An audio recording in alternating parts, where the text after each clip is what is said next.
Dobrý den, vítám vás u sledování dalších volebních promluv hnutí Zlín 21. Tentokrát jsou mými hosty Jiří Linka. Dobrý den. A Ondřej Slováček. Dobrý den. Ještě než je představím blíže, řeknu, že oba jsou čelnými kandidáty našeho hnutí pro komunální volby na podzim 2026. Jiří Linka je investiční technik, to je jeho hlavní povolání, ale samozřejmě má spoustu zájmu, ke kterým se dostaneme. Ondřej Slováček je vlastně vystudovaný průmyslový designér, učil ho pan profesor Škarka a vlastně se zabývá propagací a reklamou. Pánové, my jsme tím minulé promluvy končili a tyto promluvy tím začneme. Co je váš osobní cíl pro komunální volby 2026, respektive ne pro volby, ale pro to volební období? Já jsem říkal, hnutí Zlín 21, jediné autentické zlínské politické hnutí, má svůj program, jasně, ale každý uvnitř cítíme nějakou prioritu. Jirka je o 2 týdny starší než Ondra.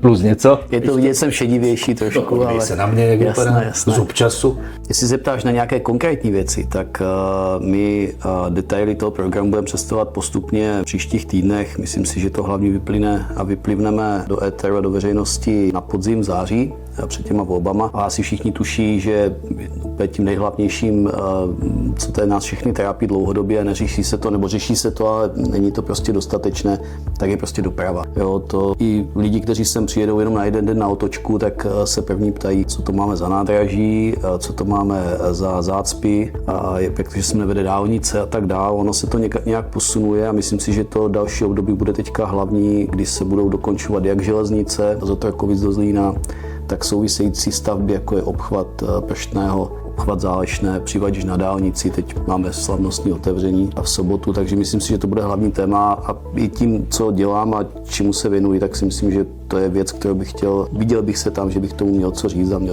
uměl bych to někam dotáhnout. No tomu věříme, naši podporu máš. Děkuji. Ondra Slováček. Tak já bych řekl, že pro mě je teďka velice důležité nějakým způsobem prosadit ve městě to, aby jsme něco vytvořili pro ty mladé. Bavím se o té generaci spíš teen. To znamená, že my máme dostatek dětských hřišť, ale chybí nám takovéto vyžití pro ty vysokoškoláky. Já se momentálně nějakým způsobem angažuju v aréně Zlín. To je věc, která mě hrozně baví a kterou bych rád prosadil tady ve Zlíně a pro Zlíňáky. A to by byla nová multifunkční aréna. Myslím si, že to je něco, co nám tady ve městě chybí, ale nejenom ve městě, ale i v celém kraji. A něco takového by tady zvedlo ten zájem těch mladých tady zůstávat. Jo? Já vnímám to tak, že v současné době tady už nejezdí vůbec žádné větší koncerty, se nedějou, není tady nějaká velká kulturní akce, nepřijde reprezentace. A mít tu něco takového, tak by to mělo 2 efekty. Za prvé, měli bychom být na co pyšní, mít tady opravdu krásnou novou multifunkční arénu 21. století by bylo perfektní. A za druhé, aby ti mladí měli to vyžití, ale nejenom mladí. Já si myslím, že by to bylo úplně pro všechny ty Zlíňáky tady. A to je něco, co bych rád podpořil zase já. No tak my o tvém vztahu ke sportu samozřejmě víme, i v průběhu tohoto rozhovoru se k tomu vrátíme. Ostatně, Jirko, co ty a sport? Já se přiznám, že teď už jenom pasivně, protože zdraví nedovoluje, stáří se přiblížilo, ale jo, tak já určitě sleduju aktivně fotbal, hokej. Dřív když jsem byl mladší, tak jsem v podstatě nevynechal zápas, chodil jsem mezi fanoušky, ale je to smutný pohled teďka trošku. To nelze dávat za vinu jako radnici nebo komukoliv jako konkrétnímu, ale myslím si, že to je trošku takové teďka smutné období pro každého zlínského fanouška, nadšence, když vidí ten neutěšený stav a prostě tu podporu, kterou by ti sportovci, nebo kterou mají jinde, v jiných městech velikosti Zlína, která se tady prostě dlouhodobě nedaří, byť říkám, nemůžu to vyčíst nikomu, ta snaha tady je, ale prostě nedaří se nám to dotáhnout do konce. To jako zlínský fanoušek a žlutomodré srdce trošku jako pláče, ale nedá se nic dělat.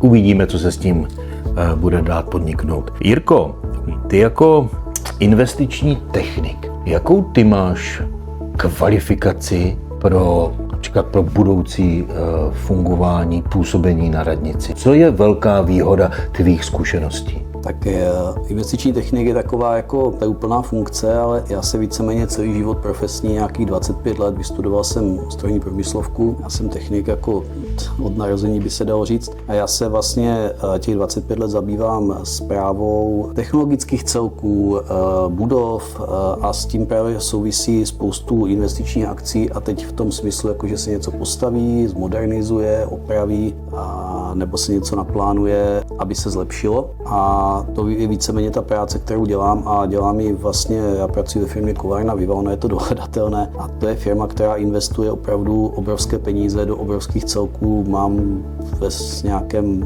ranku za sebou budovy, stavby skladů, opravy silnic, komunikací, strojních celků a tak dále. Myslím si, že co se týče nějaké péče o tu infrastrukturu a investice, které Zlín čekají a není jich málo, a těch budov, které by potřebovali opravit a které křičí spravte nás nebo něco s náma udělejte, je ve Zlíně poměrně hodně a i to bude téma si myslím příští 4 let, protože už se to dostalo do stavu, kdy je to neúnosné zkrátka.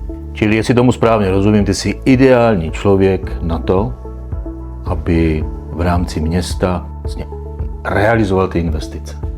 No, zabývám se tím 25 let, tak už musím říct, že o tom něco vím, ano.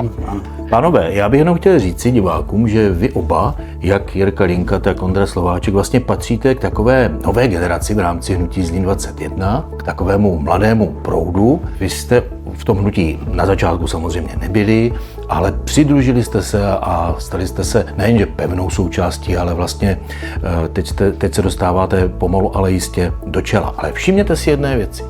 Z jakých rozličných prostředí vy přicházíte? Ondra z takové té komunitní politiky, dá se říct, nebo z toho komunitního aktivismu, života, že? Tak. A Jirka na druhou stranu, ten se zabýval tou politikou vlastně vždycky ho to bavilo, nekandiduje poprvé, je to tak, musíme říct. Ondro, já jsem si tady udělal takový oslý můstek k tomu, abych tě vyspovídal na téma Letná žije. To je spolek, který ty jsi spolu založil a jsi jeho předsedou. Proč jste to tenkrát vlastně zakládali? Co bylo hlavním posláním?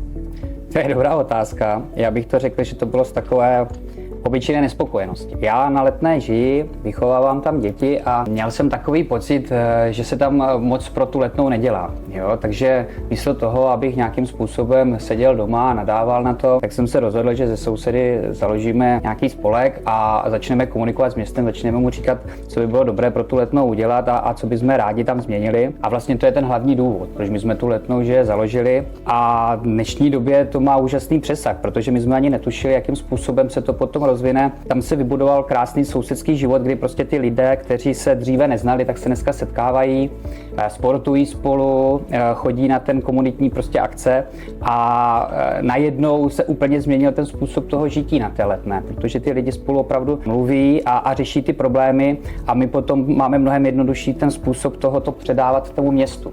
Jo, mně se na tom hlavně líbí to, že oni přijdou, řeknou, prosím tě, tohle by bylo potřeba řešit a to je ta krásná věc, že my potom můžeme prostě komunikovat s tím městem a vysvětlovat mu, tohle těm lidem chybí, pojďme to nějakým způsobem napravit. A to je takové to hlavní poslání, co si myslím, že ta Letná žije dělá. Zároveň jsme založili facebookovou skupinu, to je úžasná věc v tom, že ti lidé si navzájem můžou předávat informace, můžou nabízet služby, jo, pokud se ztratí pes, kočka, můžou to tam se o to podělit. Několikrát se stalo, že díky tomu jsme opravdu dohledali to zvíře. Je to fantastické a jsem za to moc rád, že něco takového opravdu vzniklo. Zároveň bych řekl, že co je zajímavá taková informace, díky téhle naší komunitní aktivitě město nabídlo program, který v současné době umožňuje, že kdokoliv ve Zlíně si může jako požádat o investice a pořádat komunitní akce, což je jako skvělá věc a myslím si, že to pro to město má obrovský přínos. Já bych ještě chtěl podotknout, že Ondra Slováček již zastupitelem je, Jirka Linka jim bude teprve. A chci se zeptat, pomohlo ti to nějak, že jsi zastupitel? Jo, to jako opravdu má obrovský přínos. Ten rozdíl mezi tím, že člověk jenom běžný obyvatel nebo i ten předseda toho spolku, tak to je samozřejmě jako dobré, ale ve chvíli, kdy jste zastupitel, tak můžete ty věci lépe komunikovat. Máte blíž těm úředníkům, máte blíž těm lidem, kteří hýbou s těmi věcmi v tom městě a díky té funkci vlastně se mohl pomoci řadě věcí posunout dál, pomoci jim, aby se nějakým způsobem realizovali nebo minimálně se o ně město zajímalo. A to si myslím, že jako jde dělat opravdu jenom díky tomu, že se zapojí člověk do té samosprávy a pokusí se prostě něco pro to město dělat. Jo? Nesedět jenom a nečekat, až se to udělá samo. Ano, a my se dostaneme na vlastně druhý konec Zlína. Jirko, řekni nám, kde bydlíš a jak vypadají sousedské vztahy u vás? Já si vždycky tak jako trošku s nadsázkou označuji za západního Valacha, jo, protože jak je ten Zlín krásně rozdělený od té radnice na ten východ, tak já jsem východnář zlínský, já jsem celý život bydlel, žiji tam dodnes jako na Příuku, jenom jsem změnil ten kopec z toho Příuku starého na to Boněcko do té nové zástavby. No komunitní život tam není úplně ideální, byť tam komise místní části funguje, ale pořád je to jedna strana údolí, druhá strana údolí, je tam spoustu problémů s tou zástavbou, která nevznikla na úplně ideálním místě, to si myslím, že ve Zlíně taky nemáme dobře podchycené oproti jiným městům, kde vznikají třeba ty nové zástavby.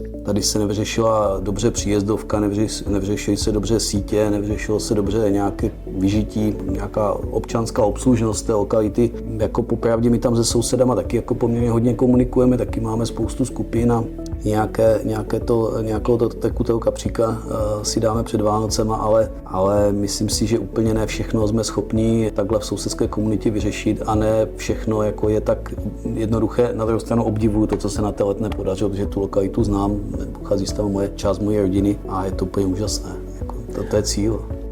A jestli to ono ještě není taky tím, že na té Letné se vlastně možná sešlo hodně příslušníků jedné generace, že? To nemůže být jako žádný cílený proces, ale je to taková náhoda, šťastná shoda, co vám určitě v té komunikaci pomáhá. Máš naprostou pravdu. V dnešní době se přistěhovala na Letnou celá řada mladých rodin, které opravdu jako chtějí se zapojit do té komunity a chtějí být součástí té Letné a to je obrovská výhoda toho, že tím pádem tam máme stejné věkové rozpoložení těch obyvatel a já musím říct, že to, co se tam teďka děje, je úplně úžasné. Já jsem včera šel venčit svého psa a šel jsem kolem hřiště, které máme pod lesem a hrálo tam asi 15 dospělých volejbal.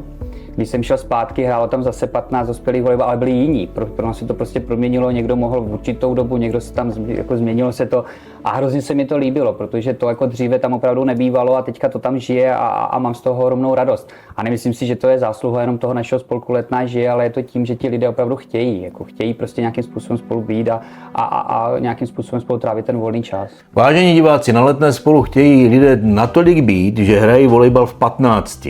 A skoro se bojím domyslet, kolik by hrálo fotbal nebo nějaký početnější sport. Jirko, teď takovou vážnější strunku. Ty jsi spoluzakladatel zapsaného spolku Vlny solidarity. To je občanský spolek, který má za hlavní činnost humanitární pomoc Ukrajině. Řekneš nám něco o tom, jak to vzniklo, jak pomáháte, kolikrát jsi na té Ukrajině byl, co jste tam všechno přivezli? No, on ten spolek nevznikl jenom jako na pomoc Ukrajině, vznikl ještě o pár let dřív. My jsme vozili pomoc s kolegyněma do Řecka, do uprchlických táborů, takže v podstatě jsme i tam pomáhali rodinám s dětma, kteří uprchali nebo prchali před válkou, před válečnými konflikty. A ono to tak nějak logicky navázalo, že když vznikl ten problém na té Ukrajině, tak jsme se jako spontánně do toho zapojili. My jsme každý z jiné části republiky, takže já ve Zlíně. A není to o mně, jo, je to o spoustě lidí. Občas přijde někdo s nějakou myšlenkou, s nějakým nápadem, já jsem ten, který to nějak zrealizuje třeba nebo pomůže to někam posunout. Jezdíme jak až jakoby na ty místa těch bojů, kam vozíme nějaké věci, tak pomáháme i tady a když teda jsme Zlín 21, tak abych si přijeřál trošku polívku, tak jsem se účastnil takových těch úžasných věcí, kdy se třeba odvezly sedačky z divadla s organizací Koridor a jsme spolupracovali, tak sedačky z divadla Zlínského, které si vyřazovali, měli skončit na smetišti, tak se odvezli a namontovali se v Ivano-Frankivsku, který byl rozestavěný v době konfliktu, takže jim to obrovsky pomohlo. Vezli jsme do místa bojů, to tam ještě dodnes jezdí sanitky vyřazené z nemocnice, evakuují tam s nima lidi vlastně z domků, odvezli jsme tam vyřazené postele, nemocniční vybavení do frontových nemocnic, takže taková jako různá věc. Musím říct, že mi to dává takový ten pocit té užitečné práce. Jo? Opravdu myslím si, že každý, kdo dělal někdy nějakou humanitární činnost, teď o tom mluvila paní Vašájová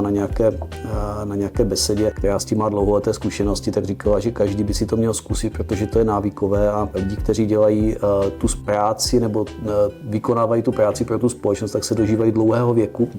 Což je prý podložené, protože zkrátka to pomáhá jako udržovat ten mozek a to zdraví a tu kondici pořád v nějakém tom nastavení té funkčnosti. Ondro, jak Ty bys zhodnotil své první volební období v roli zastupitele, opozičního zastupitele? To je dobrá otázka. Pro mě to bylo hlavně období učení se. Tím, že to bylo první období, tím, že to bylo hodně všechno nové, tak jsem se na začátku snažil hlavně ty věci navnímat, pochopit, jak to funguje. Myslím si, že tu roli opozičního zastupitele jsem se snažil dělat co nejlépe. Nebylo to jenom o tom, že bych se byl za každou cenu snažil být opoziční zastupitel. Pokud někdo z kolegů přišel s dobrým návrhem, tak jsem ho velice rád podpořil, ale zároveň si myslím, že jsem se také snažil se o těch věcech co nejvíc dozvědět, a pokud se mi tam něco nelíbilo nebo něčemu jsem nevěřil, tak jsem se snažil to připomínkovat nebo se k tomu nějakým způsobem vyjadřovat. A za mě to je obrovská zkušenost, na kterou nikdy nezapomenu, a doufám, že v této práci budu moct ještě pokračovat i další období. No, ti to přejeme a uděláme pro to samozřejmě všechno. Jirko, ty jsi mimo jiné taky expert vlastně na tu dopravu. A my jsme teď v situaci, vlastně natáčíme tyto promluvy v situaci, kdy už se zase přibližuje ta dálnice tomu Zlínu. Pověz. No ano, je to ze svého pohledu. Já jsem členem vlastně výboru pro dopravu Zlínského kraje, a tak musím říct, že když jsme obsazovali po volbách do kraje nebo když jsme si vybírali v rámci s naším koaličním partnerem ty výbory, tak my jsme o toto hodně stáli právě z toho titulu, že spousta těch krajských a státních investic jako směřuje k tomu napojení toho Zlína, ať už na železnici, tak na tu dálnici. No je to tak, myslím si, jsem to tady zmiňoval, jako to téma té dopravy bude příští 4 roky zásadní. V sobotu otevíráme konečně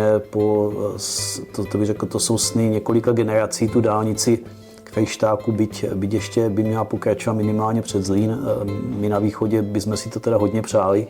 Snad se dočkáme taky brzo. Určitě jsou zprávy, že příští rok by se konečně měla začít stavět Praštenská příčka, což si myslím, že je opravdu jedna ze stěžejních staveb jako pro všechny obyvatele jižních svahů, ale samozřejmě je to složitá stavba, bude to trvat dlouho, není to jednoduché. Je potřeba počítat, že ta doprava bude hodně omezená, teďka tu dobu, než se to zprovozní. No a do toho jsme se snad konečně dočkali toho, že nám do Zlína modernizují železnici a hlavně tolik očekávané a toužebně vymodlené nádraží, včetně autobusového. No, to si myslím, že nás čeká, jako doufejme. A to jsem teda zapomněl zmínit, samozřejmě obchvat Zálešné a navazující rekonstrukci, která je plánovaná v dopravním podniku. To si myslím, že zasáhne tu východní část poměrně významně. A až se toto všechno jednoho dne podaří, tak si troufnu říct, že tak doprava v tom Zlíně se výrazně sklidní. A věřím tomu, že to za ty 4 roky posuneme snad z naší účasti opravdu dopředu. A teď strašná otázka, jo? No. Ty jsi v dozorčí radě dopravní společnosti Zlínoteku. Je to tak. Co nového si tam přinesl? Čím si obohatil tento podnik a tuto dozorčí radu svým působením? No, je potřeba říct první věci, že dozorčí rada není výkonná složka. Jo? My máme informace, můžeme se ptát, musíme se i z titulu funkce člena dozorčí rady ptát. My se ptáme a vedeme poměrně zajímavé diskuze ohledně právě investic a budoucnosti a směřování. Jedna z prvních věcí, která si myslím, na kterou jsem se ptal na první dozorčí radě, na kterou jsem se ptal, bylo zavedení elektronického jízdného. To jsem rád, že se za ty 4 roky podařilo, že myslím si, že a teď se projevuje i vlastně, to vidět na prvních výsledcích hospodaření, že se projevuje, že to mělo velice pozitivní dopad na prodej jízdného. No a to, co teďka se chystá, ta výrazná obměna toho vozového parku, tak si myslím, že to ocení všichni Zlíňáci, kteří MHD jezdí, protože Zlín dostane v rámci dotačních titulů a je potřeba za to poděkovat vlastně všem, kteří v tom dosazelo pracují na těch investicích a na těch dotacích, včetně pana ředitele, že se podaří výrazně omladit a zmodernizovat ten vozový park teďka. Na to se máme na co těšit a ještě v letošním roce teda. No tak se těšíme, až budeme jezdit novými vozy. A teď pojďme k tomu tvému sportu, Ondro. Tak Ondra Slováček je fotbalový trenér. Bohužel netrénuje FC Zlín a mužstvo. To bychom byli na čele, pochopitelně na čele ligy. Ale trénuješ a teď nevím, jestli neudělám chybu, na Mlacové? Na Mlacové. Tak jsem si to zapamatoval správně. A trénuješ mládež. Trénuji mládež. Jak ses k tomu dostala, jaké to je? No, Jak jsem si k tomu dostal, to je docela srandovní příhoda. Nejprve bych řekl, že jsem celý život hrál fotbal, většinu z toho jsem strávil právě na Macové, takže já jsem odchovanec Macové, je to můj mateřský klub, takže dalo by se říct přirozené, že po skončení své hráčské kariéry, pokud bych to tak mohl nazvat, jsem pokračoval jako trenér. Jak jsem si k tomu dostal, nejprve jsem přihlásil svého syna do fotbalu, chtěl jsem, aby pokračoval trošku v mých šlépějích a první rok jsem vlastně chodil jenom jako rodič se dívat, jakým způsobem ho trénují a při dalším roce se mě zeptal kamarád, který trénoval, hele, nechceš nám jít pomoct? Říkám, jasně, to bude super, není problém, ale zapomněl mi říct, že mi vlastně předal pomyslné Cháronovo pádlo a vlastně on skončil a předal mi tady tu funkci toho trenéra, takže tak se ze mě stal trenér. A musím říct, že to je úžasná věc. Ty děti jsou opravdu hrozně upřímné, dokážou poznat, že to s nimi člověk myslí buď dobře nebo špatně, vnímají to, jakým způsobem k tím přistupujeme a když to děláte dobře, tak vám to vrací. Jo. A já už to trénuji teďka druhým rokem, mám na starost starší přípravku, mám ty stejné děti a jako opravdu si to užívám, protože je to něco, co je pro ty děti hrozně důležité, když jim dáte nebo naučíte je mít tu lásku k tomu sportu, jo, aby vnímali to, že to je něco, co prostě si potom ponesou do celého života. A není to jenom ta láska k tomu sportu, ale je to i ten způsob, jakým způsobem se chovají k těm svým spoluhráčům. Je to týmovost, jo, je to takové to, že musí zvládat i své emoce, ne každý zápas jde vyhrát, ale je důležité bojovat i v tom prohraném zápase, prostě nevzdat to. A to si myslím, že je něco, co pro ty děti je hrozně důležité a já jako trenér se jim to snažím dát, tady tu lásku k tomu sportu a to pochopení, jak k tomu přistoupit a jak to dělat. To je moc dobře a je na první pohled patrné, že Ondřej Slováček se zabývá míčovými sporty a ne vodními sporty, protože jinak by věděl, že Cháron měl veslo. A nepádlo, že? Nepádlo. To by totiž znamenalo, že Cháron používal kánoi, že? Nebo kajak. Ale zpátky k tomu. Vy teďka jeden za druhým, samozřejmě Jirka dostane přednost, protože je přece jenom o malinko starší. A vy do té kamery řeknete cokoliv chcete říci voličům, lidem, kteří se budou rozhodovat na podzim ve volbách, komunálních volbách 2026, tak jim máte teďka možnost říct, co máte na srdci, co vás napadne. Co si myslíte, že je potřebné a důležité? Jirko. Já bych chtěl říct hlavně, ono je to takové klišé, že každé volby jsou důležité, ale tyhle volby ve Zlíně jsou důležité z toho titulu, že nás příští volební období čeká spousta akcí, které se musí dotáhnout do konce a musí se opravdu udělat po dlouhých letech odkladu. A já jsem přesvědčen o tom, že my v našem hnutí Zlín 21 jsme jediní, kteří ještě nedostali tu příležitost se na tom podílet. A i tak, jak skládáme tu kandidátku a i tak, jak jsme minulé volební období dávali lidi do komisí a do výboru, tak jsme cílili k tomu, aby jsme tam měli skutečně odborníky na dané témata, aby jsme tam měli lidi, kteří tomu rozumí, kteří mají za sebou praxi, zkušenosti a mají tu odbornost ty věci dotáhnout do konce a posunout tam, kam bychom je chtěli vidět už nyní, ale věřím, že za ty 4 roky se to podaří. Díky.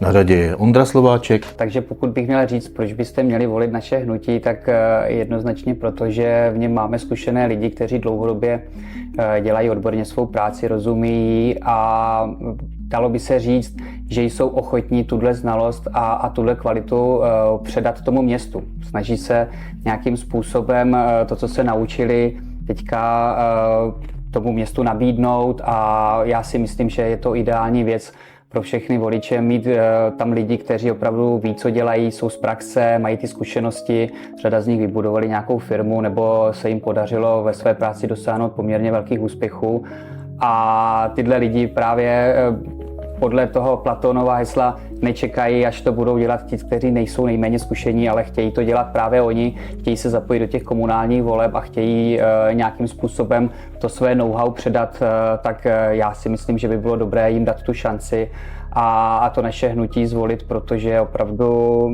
jsme jediná zlínská pravá strana, která nemá žádné jiné zastoupení nikde jinde a jde nám opravdu jenom o ten Zlín a o to, jakým způsobem to tady bude dál pokračovat, jde nám o tu naši budoucnost, o ty naše děti a já bych si velice přál, aby jsme mohli ukázat, jak to budeme dělat a aby jsme si to mohli odpracovat, aby jsme vám prostě tu vaši důvěru mohli vrátit tím, že Zlín opravdu poroste, pokvete a bude to Zlín 21. století, o kterém bychom si přáli, aby se z něho stal. Milí diváci, vážení voliči, A tím volební promluvy s Jirkou Linkou a Ondrou Slováčkem končí.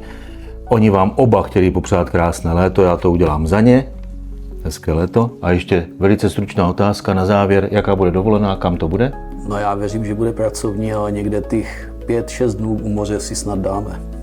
Dobrý plán? Já bych strašně rád do hor, takže my máme v plánu, že pojedeme do Alp a uděláme si nějaké výlety po horách a užijeme si to v přírodě. I to je skvělý tip a to je všechno. Mějte se hezky a zase nashledanou. Hezké léto. Hezké léto.